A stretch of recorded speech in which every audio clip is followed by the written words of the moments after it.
안녕하세요. 매일 새로운 사연을 전하는 읽어주는 사연 라디오입니다. 구독과 좋아요, 많은 공유 부탁드립니다. 오늘의 사연 시작하겠습니다. 안녕하세요.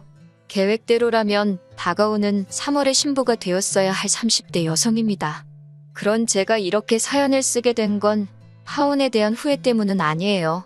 하지만 어디에라도 털어놓아야 홀가분하게 새 출발을 할 수 있을 것 같아서요.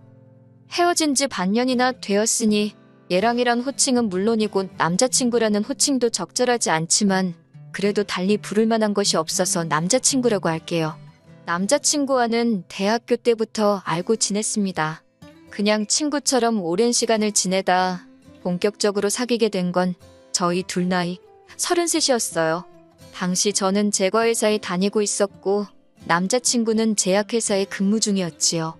사는 곳도 가까워서 자주 만나서 고민 상담도 하고 사실 말이 잘 통해서 함께 있으면 시간 가는 줄 몰랐거든요. 그러다 서로가 서로에게 꽤나 의지를 하게 된 것 같아요. 본격적으로 사귄 지 1년쯤 지났을 무렵이었습니다. 남자친구가 말하길 부모님께서 남자친구랑 저랑 교제하는 사실을 알게 되셨다고 하더라고요. 저희 부모님도 제가 남자친구가 있다는 사실을 알고 계셨는데 저희 부모님은 둘이서 건전하게 즐겁게 만나라고만 하셨을 뿐 가타부타 별 말씀이 없으셨거든요. 그런데 남자친구는 자기 부모님이 알게 되셨다는 걸 꽤나 신경 쓰는 눈치였어요. 그래서 제가 어머님이 나랑 사귀는 걸 안 좋아하시냐고 물었습니다. 그러자 남자친구가 그런 게 아니라며 하는 말이 자기 집은 저희 집 같지 않답니다. 어머님이 특히나 엄하신 분이라서 결혼할 거 아니면 뭐하러 시간 낭비를 하냐고 많이 언짢아 하셨다대요. 좀 황당했지요. 물론 저희들 다 홍기가 꽉 찬 30대였으니 아들이 빨리 장가가서 자리를 잡았으면 하는 어머님의 마음을 아예 이해 못할 건 아니었지만 그래도 결혼할 거 아니면 만나지 말라니. 30도 넘은 아들을 당신 손에 넣고 이래라 저래라 하려 하시는 것 같아서 좀 그렇더라고요. 그리고 그런 이야기를 고민이랍시고 저한테 전하는 남자친구도 좀 당혹스럽대요. 하지만 그때만 하더라도 남자친구가 전할 말 전하지 말아야 할 말을 분간도 못하는 인간이라곤 생각지 못했어요. 아무튼 그 일을 계기로 남자친구가 먼저 저에게 결혼 이야기를 꺼내왔습니다. 어머님 말씀도 틀린 건 아니지 않냐며 어차피 남자친구나 저나 비혼주의자도 아니니 이참에 한번 진지하게 생각해보자 했지요. 그리고 사실 그때만 하더라도 남자친구와 저 두 사람 사이에 큰 문제는 없었거든요.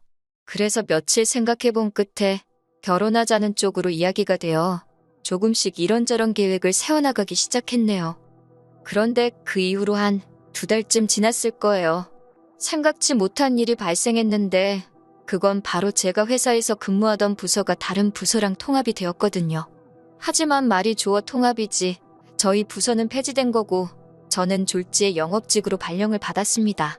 워낙 내향적인 성격의 낯도 많이 가리다 보니 영업을 해야 한다는 사실에 눈앞이 깜깜하더라고요. 사실 저도 직장 다닌 지 7년 차였으니 언젠간 이런 날이 올 거라고 예상은 하고 있었습니다. 저희 부서가 몇 년째 실적도 부실하고 그렇다 보니 회사에서도 눈엣 가시처럼 여긴다는 건 타부서는 물론이고 동종업계 사람들이라면 공공연히 다 알고 있었거든요. 그래도 설마 예고도 없이 갑자기 이렇게 부서를 폐지할 거라고는 상상도 못했어요. 저뿐만 아니라 다른 부서 사람들도 남일 같지 않다며 크게 충격을 받았지요. 그나마 다행이라고 해야 할지 저는 몇 년 전부터 취미 겸 혹시나 회사에서 나오게 되면 창업이라도 해야 한다는 요량으로 제법 진지하게 제과기술을 익히고 있었습니다. 대학교 전공으로 원래는 외식조리학과를 다녔고 그러다 기회가 닿아 지금의 회사로 취업을 했거든요. 제가 전공한 바와는 전혀 다르기도 했고 워낙 관심이 없던 분야라서 그런지 회사 일은 저에게 늘 스트레스였어요. 그런데 이상하리만치 빵을 굽고 디저트를 만들면 어느샌가 제 마음이 진정이 되는 걸 알 수 있었지요. 그래서 자의로든 타의로든 회사를 나오게 되면 꼭 좋아하는 일을 하면서 살아야겠다고 다짐했고 그래서 제과기술을 익히게 된 거예요. 그런데 아시다시피 좋아하는 일을 하면서 사는 게 말처럼 쉬운 일은 아니잖아요? 카페라도 열어야 하나 생각하니 역시나 자본이 문제였습니다. 영업직으로 일하는 건 하루하루가 고역이었지만 그렇다고 무작정 회사를 때려칠 수도 없었으니 회사는 회사대로 나가면서 조금씩 어떻게 사업을 할지 구상을 하기 시작했어요. 그리고 이런 과정을 남자친구와는 결혼을 약속한 사이였으니 당연히 남자친구에게도 알렸지요. 그런데 저는 솔직히 남자친구가 이런 이야기까지 어머님과 주고받을 줄은 몰랐습니다. 그래서 남자친구 어머님께서 사업 관련해서 당신과 얘기 좀 하자며 연락을 해오셨을 땐 적잖이 당황스러웠네요. 어머님께서 전화를 걸어오셨고 단도직입적으로 만나자 하시는데 싫다 소리를 못했습니다. 말 그대로 당황스러워서 얼떨결에 일단은 어머님이 하자는 대로 알겠다 했거든요. 하지만 전화를 끊고 바로 남자친구에게 연락을 했어요. 어떻게 어머님이 내 연락처를 알게 되신 건지 그거야 당연히 남자친구가 알려드렸겠지만요. 제 말은 왜 알려드렸는지가 궁금했거든요. 그랬더니 남자친구가 하는 말이 어머님이 비상연락망의 개념으로 알고 있겠다 하셨대요. 그래서 자기도 설마 저한테 직접 연락을 하실 거라고는 상상도 못했다 하더라고요. 남자친구가 거짓말을 하는 것 같지는 않았지만 언짢았던 건 사실입니다. 비상연락망이건 뭐건 간에 적어도 나한테 귀띔은 해줄 수 있던 거 아니냐니까 자기가 생각이 짧았다며 순순히 사과를 하대요. 그래서 더는 따져 묻지 않았고 일단은 어머님과 만나기로 했으니 남자친구도 같이 나가자 했어요. 그렇게 어머님과 셋이 카페에서 첫 대면을 하게 되었습니다. 어머님께서 남자친구더러 당신 옆에 앉으라고 하시더군요. 자리가 중요한 건 아니지만 그런 작은 행동 하나하나 이래라 저래라 하시는 모습이 보기 좋진 않았어요. 이윽고 커피가 나오자 어머님이 먼저 저에게 한마디 하시대요. 당신 아들과 사귀면서 어떻게 당신한테 연락 한 번을 안 하냐고요. 잘 보이고 싶고 그런 게 없었나 보다며 비꼬시며 당신은 싹싹하고 예의 바른 사람이 좋다나요. 뭐라고 대꾸를 해야 할지 모르겠어서 일단은 죄송하다 했습니다. 돌이켜 생각해보면 사실 제가 죄송할 일은 아니었는데 그때는 어머님 기가 워낙 세니 저도 모르게 주눅이 들었던 것 같아요. 남자친구도 어머님더러 걱정 말라며 제가 앞으로 잘할 거라고 그러는데 왠지 설명할 수 없는 불쾌한 기분이 들대요. 이후로도 어머님께선 비슷한 어투로 잔소리를 좀 더 하셨습니다. 저는 그냥 말없이 내내하며 듣고만 있었고요. 그러다 어느 정도 어머님도 할 만큼 했다 싶으셨는지 저를 만나자 하신 본론을 꺼내셨습니다. 남자친구가 정확히 뭐라고 이야기를 한 건지는 모르겠는데 제가 남자친구랑 동업을 하고 싶어 하는 걸로 알고 계시더라고요. 그러면서 하시는 말씀이 그 사업 자금을 어머님이 대주시겠답니다. 생각지도 못한 이야기에 뭐라고 대답을 해야 할지 모르겠더군요. 사실 자본만 해결이 되면 저는 제 실력에도 자신이 있었기 때문에 안정적으로 카페를 운영해 나갈 자신이 있었거든요. 그렇다고 제가 돈이 아예 없었던 건 아니에요. 직장 생활하면서 돈을 모으긴 했으니까요. 다만 사업을 하려면 몇천 가지고 되는 건 아니잖아요. 그 돈은 제가 시집갈 때 필요한 돈이기도 했고요. 그래서 솔직히 대출을 받아야 하나 어째야 하나 이래저래 걱정 근심이 많았는데 갑자기 남자친구 어머님이 한 번에 해결해 주시겠다 하니 까놓고 말해서 대박이란 생각과 동시에 이게 맞는 건가 싶더라고요. 그래서 남자친구와 남자친구 어머님께 일단 감사하지만 생각 좀 해보겠다 했습니다. 집에 돌아와 곰곰이 생각을 해봤어요. 어차피 결혼할 사이니 같이 사업을 하는 게 나쁜 건 아니라는 생각이 들긴 하대요. 하지만 동시에 계속해서 찜찜한 마음이 사라지질 않더라고요. 어머님 성격도 보통이 아니신데 제가 그 도움까지 받으면 사업하는 내내 어머님한테 이리저리 끌려다닐 게 안 봐도 뻔했으니까요. 그래서 결국 이튿날 남자친구에게 호의는 감사하지만 거절한다고 전해달라 했습니다. 그랬더니 남자친구가 뭐가 문제냐며 그러지 말고 같이 하자고 절 조르더라고요.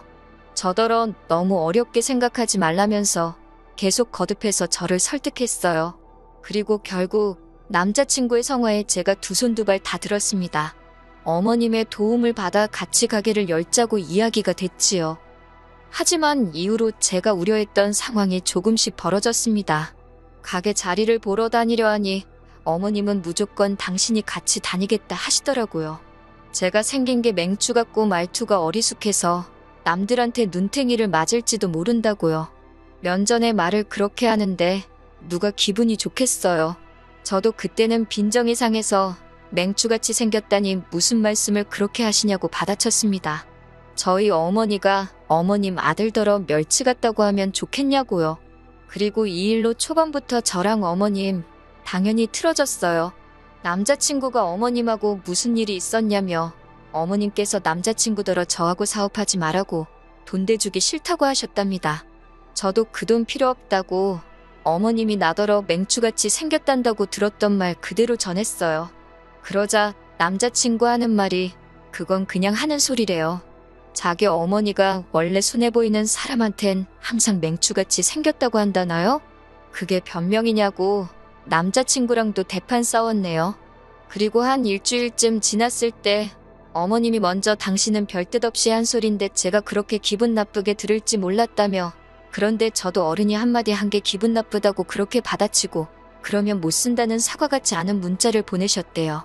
그리고 그땐 저도 회사 일부터 시작해서 남자친구와의 다툼으로 인해 스트레스도 많이 받고 정말 심적으로 육체적으로 힘들었거든요.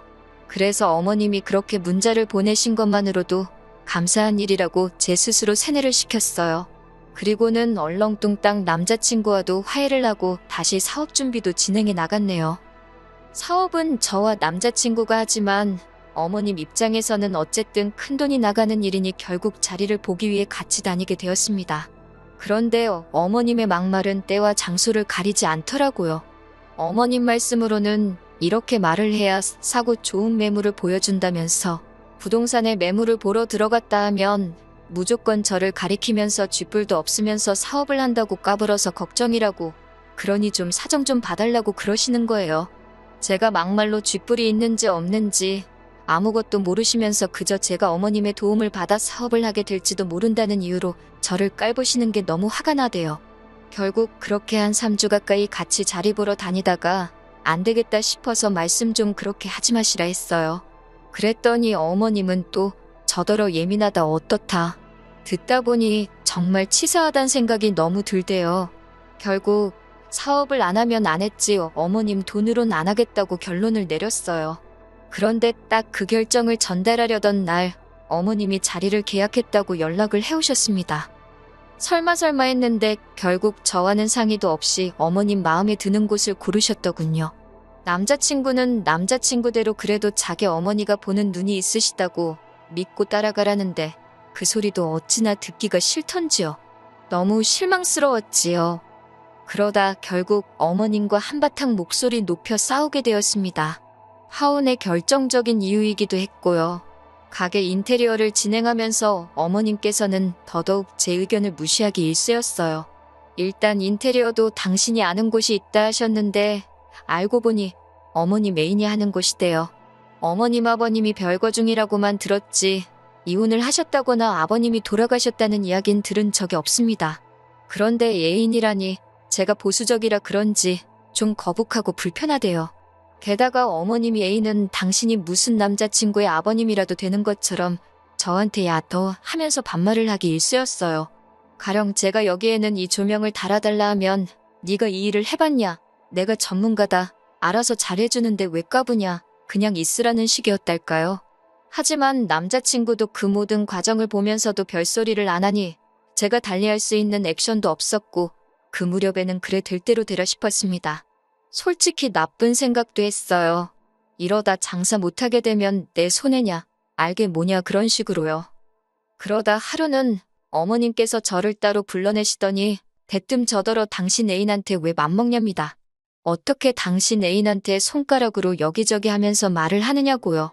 아니 천장이라던가 구석이라던가 어딘지 알려드려야 돼서 손가락으로 가르친 건데 그게 문제가 될 거라고는 생각도 못했습니다. 어머님 말씀으로는 그림을 그릴 수도 있고 말로 표현을 하면 되지 옆에 바짝 붙어서는 손가락으로 그러는 게 말이 되냐는데 그러면서 마치 제가 어머님 애인한테 꼬리를 친다는 식으로 말을 하더라고요. 어떻게 하면 예비 며느리를 상대로 그런 더러운 생각을 할 수 있는 건지 엄청난 모욕감을 느꼈지요. 그리고는 결국 참다 못한 제가 어머님더러 모 눈엔 뭐만 보인다더니 정말 그런가 보다고 해버렸어요. 그리고는 어머님 아들하고 사업 안 해도 그만이라고 안 하겠다고 소리를 질렀네요. 처음부터 제가 하고 싶다고 조른 사업도 아닌데 제가 왜 이런 꼴을 당해야 하는지 모르겠다고 어머님도 상식적으로 행동하시라 했지요. 그랬더니 어머님이 저더러 그러고도 자기 아들이랑 결혼할 생각이냐고 어림도 없대요. 그래서 저야말로 어머님 아들, 어머님 때문에 조도 안 갖는다고 했어요. 화가 나서 그런 건지 얼굴이 있는 대로 빨개진 어머님이 자기야 나와보라며 인테리어 사장님을 불러대시대요. 사장님이야 어머니 메인이니까 당연히 쫓아나와서는 무슨 일인지는 몰라도 젊은 사람이 왜 어른한테 그러냐고 대뜸 제 탓을 하시더라고요. 제가 열받아서 제3자는 좀 빠지라고 했습니다. 아버님도 아니고 가서 하던 인테리어나 잘 아시라고요. 어머님이 제 뒤통수에다 대고 욕을 막 하시는데 오히려 기분은 후련했어요. 동시에 남자친구랑 완전히 끝났다 생각하니까 아쉬운 마음보다는 이제 이런 거지 같은 일을 안 겪어도 된다는 생각에 홀가분했다고 할까요? 그리고 그렇게 집으로 돌아오는데 남자친구한테 미친 듯이 전화가 걸려오대요. 처음에 한 대여섯 통은 그냥 무시했는데 도대체 하고 싶은 말이 뭔가 궁금하기도 해서 결국엔 받았습니다. 그랬더니 대뜸 도대체 무슨 소리냐고 사업이고 결혼이고 안 한다는 게 무슨 말이냐고 울며불며 따지더라고요. 그래서 니네 엄마한테 물어보라 했습니다. 내가 뭐가 아쉬워선 니네 엄마 그 지랄 같은 성질 다 맞추고 하다못해 니네 엄마 애인인지 뭔지한테까지 비위를 맞춰야 하냐고 거기다 니네 엄마가 내가 니 새아빠인지 니 엄마 애인인지한테 꼬리를 친다는 개소리까지 들었다고 명예훼손으로 고소 안 하는 걸 다행인 줄 알라고 정말이지 따다다다 쏘아댔어요. 그랬더니 남자친구가 이대로 못 끝낸답니다. 두고 보라나요? 솔직히 두고 보라는 사람 무서울 거 없다잖아요. 저도 그랬어요. 그나마 다행인 건 정말로 남자친구와 헤어졌다는 사실이 슬프기도 했지만 한편으론 두고 보라는 남자친구의 마지막 말 덕분에 금방 마음 정리를 할 수 있었다는 거예요. 처음 한 달은 마음이 복잡했지만 지금은 어느 정도 회복이 된 것 같아요. 그리고 두고 보자던 남자친구는 하루가 멀다 하고 저에게 미안하다고 연락을 해옵니다. 저만 돌아와 준다면 어머님하고는 연을 끊고 살 거라나요. 연을 끊던 연을 날리던 전 아무런 관심이 없고요. 함께한 시간을 생각하면 억울하고 속상하지만 그래도 식장 들어가기 전에 이 구렁텅이에서 빠져나와서 다행이다 싶어요. 저는 일단 영업일이건 뭐건 간에 제가 처한 상황에서 최선을 다해 볼 생각입니다. 그리고 내년쯤 제 힘으로 사업을 시작할 거예요. 사업이 어느 정도 안정이 되면 한번 인사드리러 돌아오겠습니다. 그때는 좋은 이야기를 가지고 올게요. 긴 이야기 들어주셔서 감사합니다. 오늘의 사연은 여기까지입니다. 구독과 좋아요, 알람 설정해주시면 앞으로 더 좋은 사연으로 찾아오겠습니다. 감사합니다. 감사합니다. 감사합니다. 안녕하세요. 매일 새로운 사연을 전하는 읽어주는 사연 라디오입니다. 구독과 좋아요, 많은 공유 부탁드립니다. 오늘의 사연 시작하겠습니다. 안녕하세요. 의사 남편 만났다고 제가 무슨 인생 대역전이라도 한 것처럼 생각하던 시댁에 한방 속 시원하게 날려주고 이혼해버렸습니다. 남편은 저보다 3살 연하예요. 제가 남편보다 나이가 많다는 사실부터 시댁에서 마음에 안 들어 했어요. 의사가 명예도 있고 돈도 잘 버는 직업이라는 건 인정합니다만 솔직히 저희 집이 그런 거 생각할 만큼 형편이 어려운 집이 아니거든요. 서울은 아니지만 저희 부모님이 경기도 쪽에 알짜배기 건물을 몇 개나 가지고 계세요. 저는 딱히 직업은 없지만 부모님 대신 건물 관리하고 하면서 부모님께 월급 받아 생활하고 있고요. 남편을 처음 만난 그날도 평소처럼 부모님 건물 중 하나에 들어온 임대문의 때문에 밖에서 일을 보고 있던 차였어요. 건물을 둘러보고 나오다가 발을 접질르는 바람에 급한 대로 근처에 있던 정형외과에 다녀오게 되었는데 때마침 그쪽이 남편이 일하고 있던 병원이었습니다. 제가 저희 집에 돈이 많다는 티를 낸 적도 없고 남편 또한 자기가 의사라고 잘난 척하거나 그러지 않았어요. 나이 차는 3살이나 났지만 저희는 서로가 서로에게 깊게 끌리게 되었죠. 처음에는 남편한테 저희 집이 여유롭다는 사실을 알리기가 싫어서 일부러 숨겼습니다. 그냥 이 근처에서 일하는 직장인이라고 말했어요. 어떻게 보면 거짓말을 한 건 아니죠. 제 할일 다하면서 부모님께 월급을 받고 있었고 첫 만남부터 우리 집 돈 많다고 티내거나 자랑할 이유도 없잖아요. 이런 제가 속물처럼 보일 수 있겠지만 이전에 연애하던 사람들 중에 사자 들어가는 전문직이 몇 명 있었는데 그때 당시 안 좋은 기억들이 너무 많아서 조심스러울 수밖에 없었습니다. 그중엔 저희 집에 돈이 많다는 걸 이용해 먹으려는 사람도 있었지만 반대로 돈 있는 티를 안 내면 그건 그거대로 자기가 세상에서 제일 잘난 놈인 줄 알고 제 머리 꼭대기 위에 올라가서 저를 지멋대로 좌지우지 하려고 드는 인간도 있었거든요.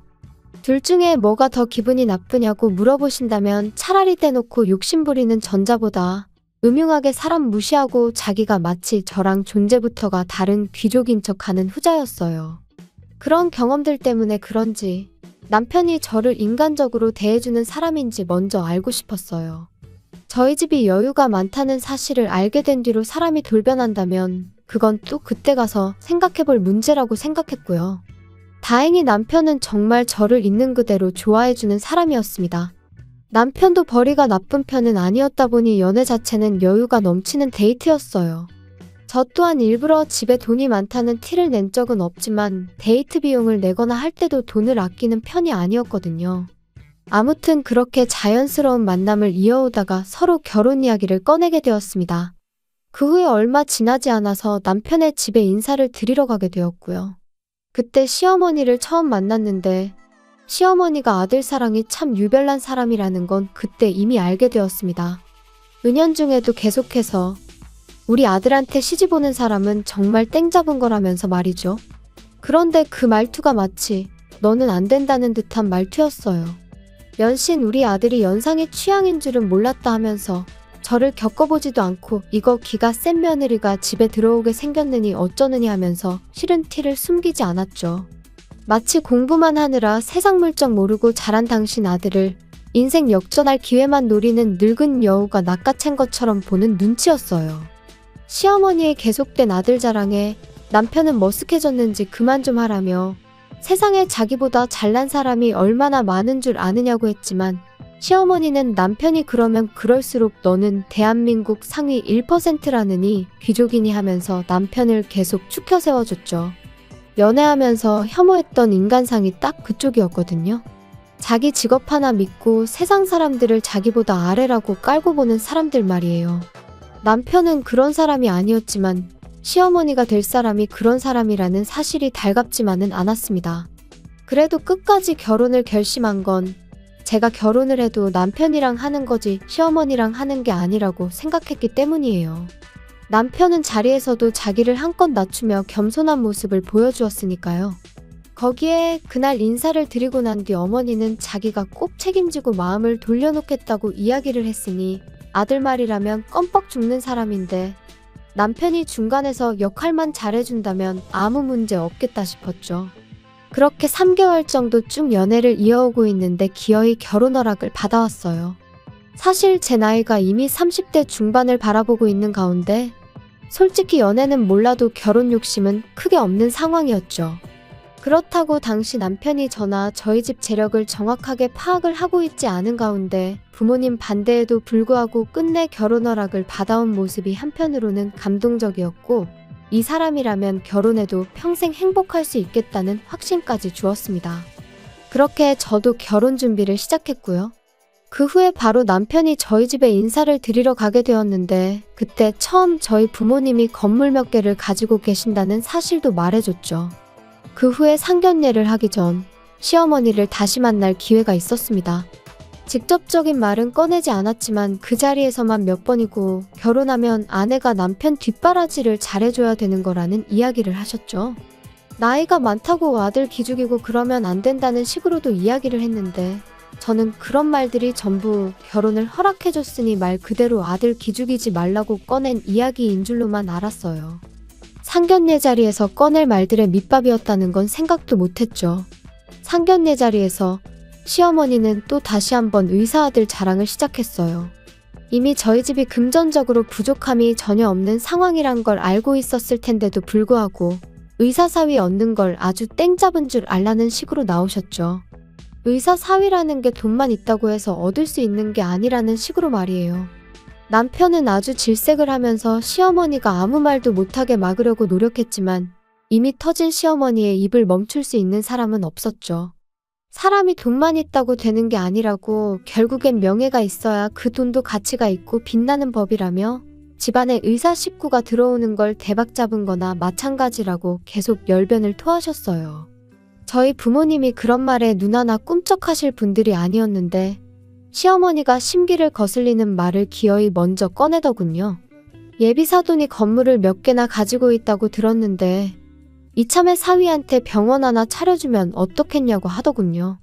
의사 아들 키워낸 값이면 못해도 예단으로 한 5억 정도는 해오셔야 할 텐데 병원 하나 차려주면 예단 문제로 길게 말을 하지 않겠다고 하는 겁니다. 상견례 자리에서 금전적인 이야기부터 꺼내는 건 안 좋은 것 같다고 저희 부모님께서 말을 먼저 자르셨고, 그런 이야기는 추후에 애들 결혼 준비하는 거 보고 다시 나누자고 잘 이야기를 하셨어요. 하지만 저희 부모님은 기분이 몹시나 상한 눈치였습니다. 의사 그까짓 게 뭐가 대수라고 저렇게 유세를 떠냐고, 결혼을 엎어버리는 게 맞는 거 아니냐는 심한 말도 하셨어요. 당시 저는 남편이 정말 좋은 사람이라고 생각했어요. 의사라는 직업이나 그런 걸 떠나서 그냥 저라는 사람 그 자체를 좋아해준 사람이었으니 그 만남이 마치 세기의 만남이라도 된 것 마냥 생각해서 파혼은 하기 싫다고 했죠. 결국 부모님을 설득해 결혼을 진행하기로 했어요. 시어머니가 요구한 개업은 어떻게 절충해서 부모님이 알짜배기 상가건물 공실 하나를 권리금이나 계약금, 세도 향후 3년 동안은 받지 않기로 해서 병원 자리만 해줬습니다. 인테리어도 어느 정도는 도와주셨으니 거의 차려주신 거나 마찬가지였죠. 병원에 필요한 장비나 그런 것들은 전부 남편이 남편 집에서 알아서 해오는 걸로 했어요. 그도 그럴게 그거 외에는 남편이 결혼 비용을 아무것도 할 필요가 없었거든요. 집에 자동차부터 혼수, 집에서 쓸 국그릇 하나까지 전부 다 저희 집에서 해가기로 했거든요. 들어간 돈만 따지고 보면 시댁 쪽도 병원에 들어갈 기자재들 사느라 지출이 컸겠지만 비교조차 할 수 없을 만큼 저희 집에서 큰 돈을 해간 거나 마찬가지였죠. 그러니 돈에 환장한 시어머니와도 아무런 문제 없이 그렇게 결혼을 진행하기로 이야기를 끝낼 수 있던 거였고요. 결혼하고 알게 된 건 병원 일이라는 게 제가 생각했던 것보다 많이 바쁘다는 거였어요. 월급 받고 일할 때랑은 또 다른 것 같더라고요. 의사가 돈을 잘 번다고는 하지만 쉽게 번다는 생각은 들지 않더라고요. 야간 진료에 주말에도 오전 진료까지 해야 하니 집에서 같이 쉴 시간도 많이 없었어요. 그러다 언젠가 남편이 같이 보낼 시간이 너무 없다는 식으로 저한테 아쉬운 척 말을 꺼내왔습니다. 그러면서 자기가 했던 것처럼 월급 받고 일할 페이닥터 한 명을 구하고 싶다는 이야기를 또 꺼내왔어요. 마침 자기 대학교 후배 중에 한 명이 자기 아는 후배 일할 자리가 없냐고 연락을 해왔다더라고요. 병원 운영은 당신이 하는 건데 당신이 알아서 하는 거지 왜 그걸 나한테 허락을 받느냐고. 하고 싶은 대로 하라고 했어요. 남편은 쭈뼛거리면서 당장 환자 수 생각해보면 월급까지 주기엔 적자가 나는 상황이라고 설명을 하더라고요. 끈덕지게 물고 늘어지는 게 그래도 의사가 한 명 더 있으면 환자도 더 받을 수 있고 쉬는 날도 늘어나서 장기적으로 보면 분명히 이득이라고 설명을 하는데 계속 이야기 들어보니 당분간 적자가 나는 부분을 제 돈으로 메꿔달라고 부탁하는 것처럼 보였습니다. 그걸 알게 되니 영 아니었어요. 개인 시간이 생겨서 부부끼리 시간을 보내게 되는 건 물론 장점이긴 하지만 월급 받을 때랑 다르게 이제는 자기 이름 걸고 개원까지 했는데 당장 일 시작한 지 얼마나 됐다고 벌써부터 꾀를 부리는 건가 싶었거든요.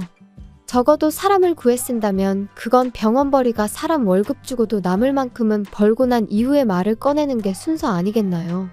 각자 벌이는 생활비 제외하고 알아서 관리하기로 했는데 저희가 뭐 생활비로 한 달에 몇백씩 쓰는 것도 아니고 환자도 아예 없는 게 아닌데 왜 돈이 모자란다는 소리를 하는 건가 싶었어요.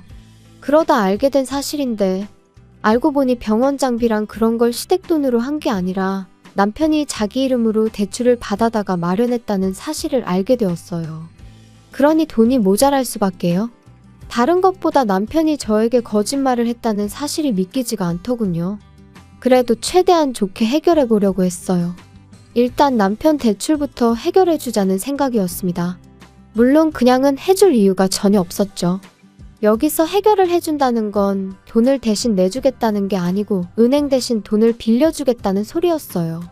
그래도 은행에 비싼 이자를 내는 것보다야 남편 입장에서는 100배 1000배 좋은 조건이었을 테죠. 그리고 그렇게 한다면 남편도 대출로 나가는 부담이 적어지니 페이닥터 한 명 구해서 조금 탄력적인 스케줄로 일을 할 수 있었을 거예요.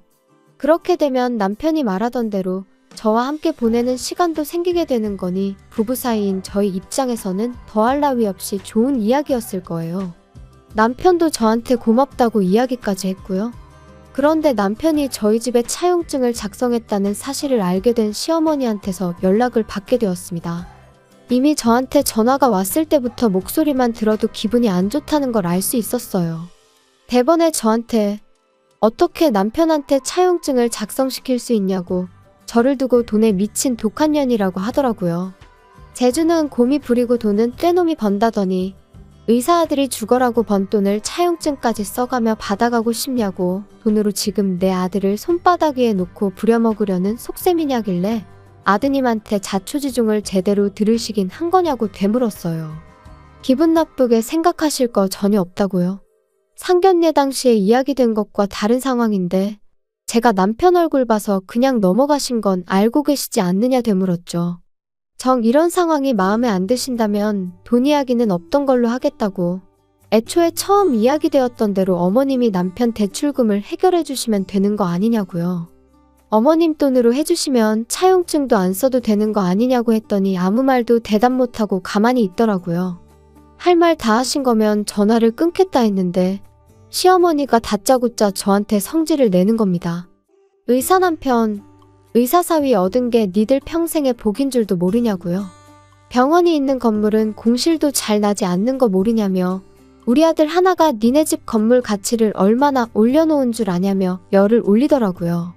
병원 들어오면서 상가 계약하신 분들이 좋아한 건 사실이긴 한데 그렇다고 해서 남편 병원이 없다고 저희가 힘든 상황도 아니었거든요. 뭘 알고 떠드시라는 말이 목끝까지 차올랐지만 시어머니니까 그렇게까진 하지 않고 그냥 무시해버렸어요.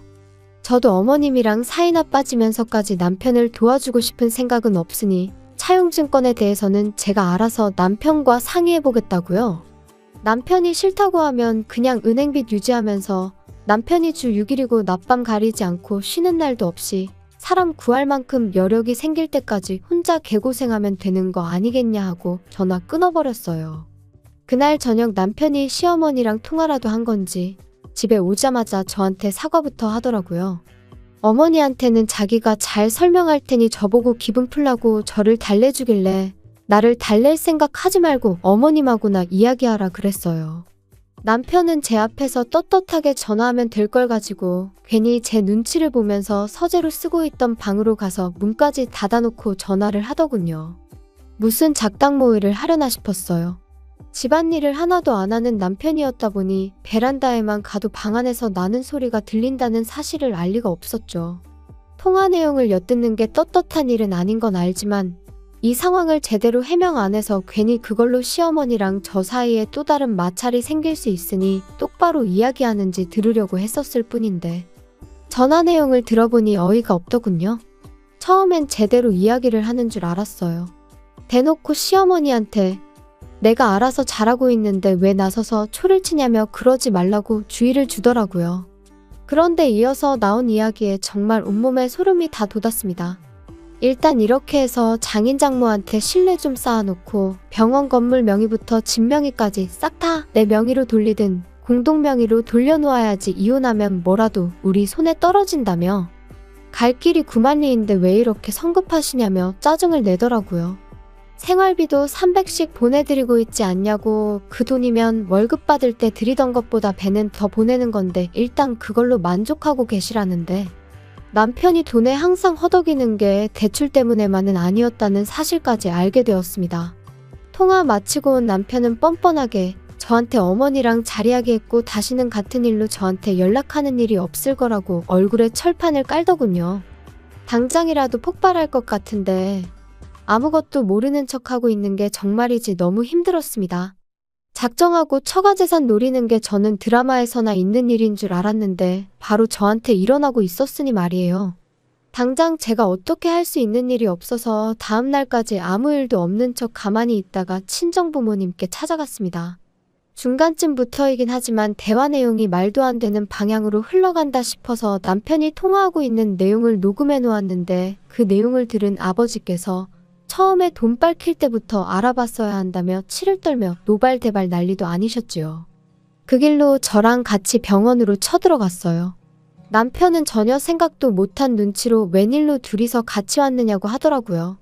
이미 물증까지 확실한데 더 기다릴 이유도 없겠구나 싶어서 곧바로 녹음해 놓았던 거 틀어주고 어디 한번 설명해보라고 했어요. 자기 목소리가 확실한데도 아니라고 잡아떼더군요. 아버지께서는 긴 말 할 것도 없다고 당장 이혼 서류부터 작성하러 가자고 호통을 치셨습니다. 내가 네 말고 내 건물에 병원 차리고 싶어하는 의사를 못 구하겠냐고? 이혼 안 하고 버티면 내 전 재산 전부 털어서라도 바로 아래층 상가들 통째로 공실 만들어서 절반은 한의원, 절반은 정형외과로 새로 열겠다고 엄포를 놓으셨습니다. 향후 3년간은 세를 따로 받지 않기로 하긴 했지만 남편이 대출도 많은 데다가 시댁 생활비까지 보태야 했으니 저희 아버지께서 저렇게 나온다면 남편이 버텨낼 재간이 없었겠죠. 바로 다음날 시어머니까지 찾아와서 앞으로는 욕심부리지 않겠다고 남편과 같이 손이 발이 되도록 싹싹 비는데 오히려 그런 모습을 보니 그나마 남아있던 정까지 뚝 떨어졌어요. 위자료 얼마 되지도 않는 거 소송까지 가고 싶은 마음도 없었으니 그냥 빨리 이혼 서류에 도장이나 찍으라고 한마디 했죠. 남편은 장비랑 기타 집기들 다 빚내서 산 건데 이건 어떻게 하냐며 비굴하게 나오길래 당신 어머님 말 맞다나 병원 들어오길 기다리는 건물들이 줄을 선다고 하지 않았느냐고. 하루라도 빨리 그런 건물 찾아서 거기다 새로 개원하라고 한마디 해줬습니다. 결국 두 사람은 용서도 받지 못하고 내쫓기듯 나가야 했어요. 시어머니는 다리에 힘이 풀린 건지 병원 밖을 나서는데 몇 번을 주저앉았다 일어섰다 하더군요. 결국 1년도 채 안 되는 결혼 생활을 마치고 이혼을 하게 되었습니다. 제대로 복수를 해줘서 속이 시원하긴 했지만 결국 사람 보는 눈이 부족했던 저 때문에 이 사달이 일어나게 되었으니 한편으로는 씁쓸하기도 하네요. 남편이 저희 집 재력을 진작에 눈치채고 있었다고까지는 생각하지 않으려고 해요. 지나간 과거에 얽매이는 것보단 앞으로 제가 어떻게 하느냐가 더 중요하다고 생각하니까요. 부도 좋고 명예도 좋지만 사람의 귀천을 따지는 족속들하고는 두 번 다시 상종하기 싫네요. 긴 이야기 들어주셔서 감사합니다.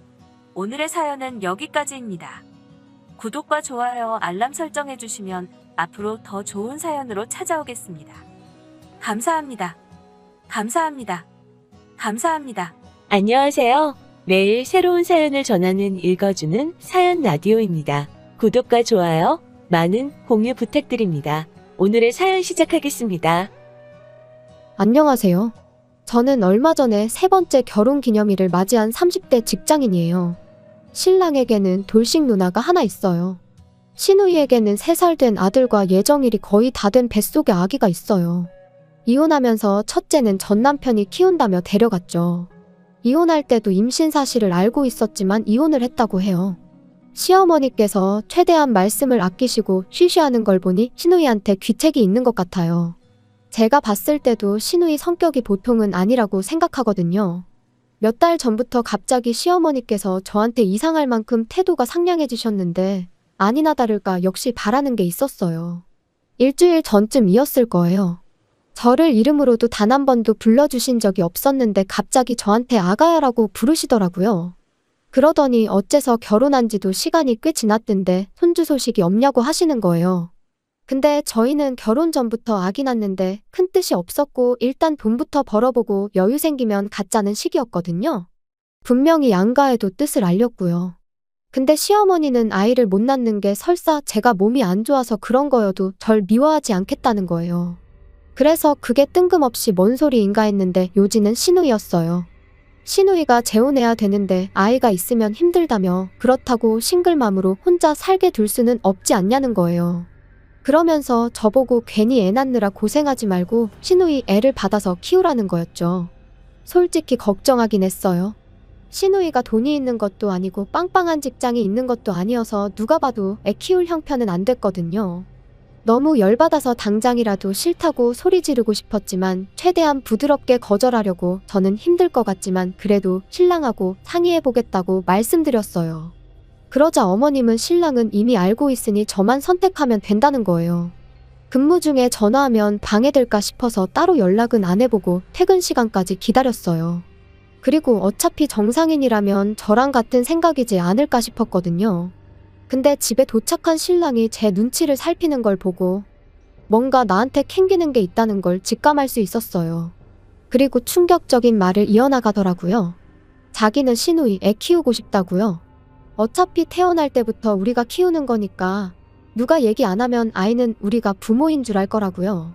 그리고 그 사이에 우리한테 아이가 생기면 형제 맺게 해주면 되는 거 아니냐고 하는데 이 사람이 저랑 한참을 연애하고 결혼까지 한 그 사람이 맞는지 싶더라고요.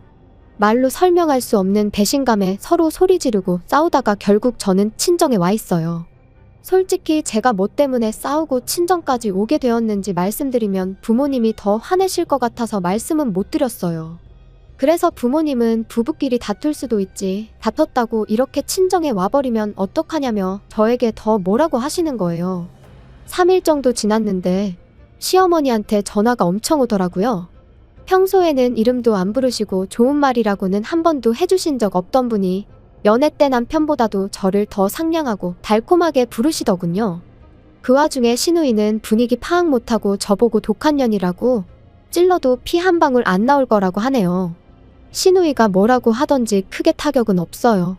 그전부터 여차하면 집 좀 산다고 뻑이냐고 돈 좀 있다고 유세냐는 말을 입에 달고 살았어요. 그러다가 몇 달 전에는 저랑 거의 머리채 잡고 싸울 뻔했죠. 처음에는 웃으면서 넘기려고 했지만 결국 저도 맞받아치기 시작했어요.